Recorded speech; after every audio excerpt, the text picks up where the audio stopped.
Phone দিয়ে নিয়ে নজর আসলে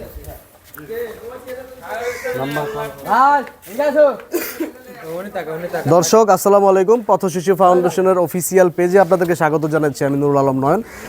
আপনারা জানেন যে আমরা পথশিশু ফাউন্ডেশন ঈশ্বরদীর একটি ছেলে ছিল সাগর, যে তার মা বাবার কবরস্থানে গিয়ে কান্নাকাটি করেছিল। সে সাগরের জন্য আমরা বিগত 2 সপ্তাহ ধরে আমরা একটি ফান্ড রাইজিংয়ের কাজ করতেছিলাম। সেই ফান্ড রাইজিংয়ের কাজে আমরা গত সপ্তাহে যখন আসছিলাম তখন আমরা সাগরকে ওর খাবার দাবারের জন্য আমরা 30,000 টাকা নগদ অর্থ দিয়ে গেছিলাম। ওকে নতুন জামা কাপড় কিনে দিয়ে গেছিলাম।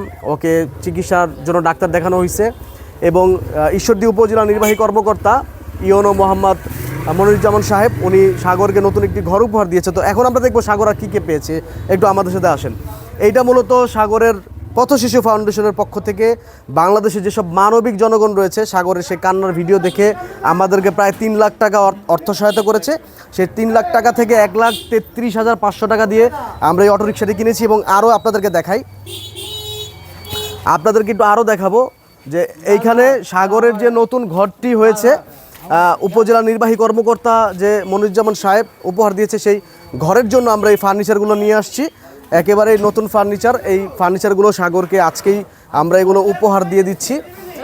মূলত আমাদের পথশিশু ফাউন্ডেশনের চেষ্টা ছিল সাগরের নতুন একটি ঘর, ব্যবসা প্রতিষ্ঠান এবং সাগরের জন্য আমরা অটোরিকশা কর্মসংস্থানের জন্য যা যা প্রয়োজন সেগুলো আমরা ব্যবস্থা করব ইনশাআল্লাহ।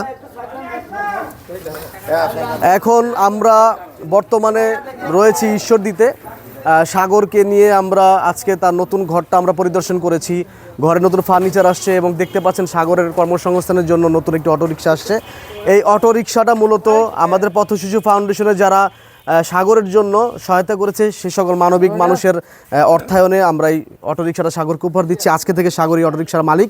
ইনশাআল্লাহ সাগরের আর কবরস্থানে গিয়ে অথবা অন্য কারো কাছে হাত পেতে খেতে হবে না।